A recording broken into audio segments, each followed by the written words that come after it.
their own streaming service. What would your thoughts be on that if that ever happened? Initially, I don't know what difference it would really make. I mean, they would obviously. What is it? What was the latest package they got from Sky? Was it 5.7 billion or something? For the next however many years. Would the change allow them to show the 3 o'clock games then? That's because I think if you was to come away from Sky and you wanted to benefit really from it, I think the 3 o'clock blackout, I think would have to come away for them to really benefit from streaming. Is that the only benefit there would be?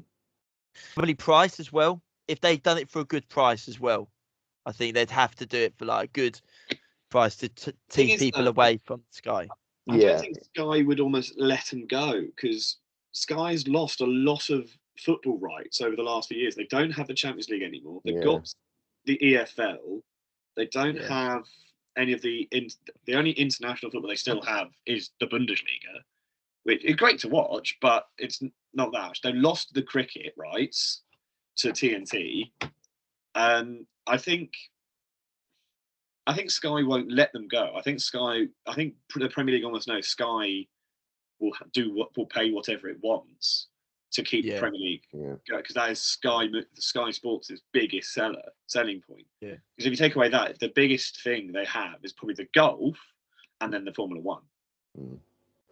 The Premier League would have to replace. I mean, it's not just obviously the broadcasting rights, but it's the shows, it's the pundits they have. Yeah. Like for example, the Monday Night Football, they would have to replace that with another show with different pundits. I don't know if pundits would move across. I don't know, but that's one of the largest appeals of Sky is the personalities they have on. Because Boxing Day was like the first time where Sky didn't have the biggest viewing rights, is because Jeff Stelling and Chris Kamara were on Amazon. Yeah. Yeah, so that things like that do make a difference when it comes to people tuning in. So they would have to consider that. I think it's an interesting one because the Sky and the Premier League almost go hand in hand together. That they work really well together.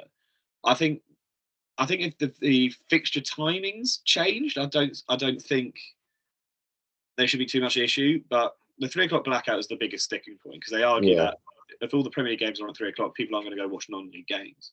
Well, people go to watch non-league games anyway. Like it's always going to happen. There's always football fans who will go to watch their local club if they can't get to the game. Because I don't know about you, I'd much prefer watching live sport than sitting at home eating a bag of crisps watching it on the telly. I find myself I can get really distracted really quickly, but that's just my thing.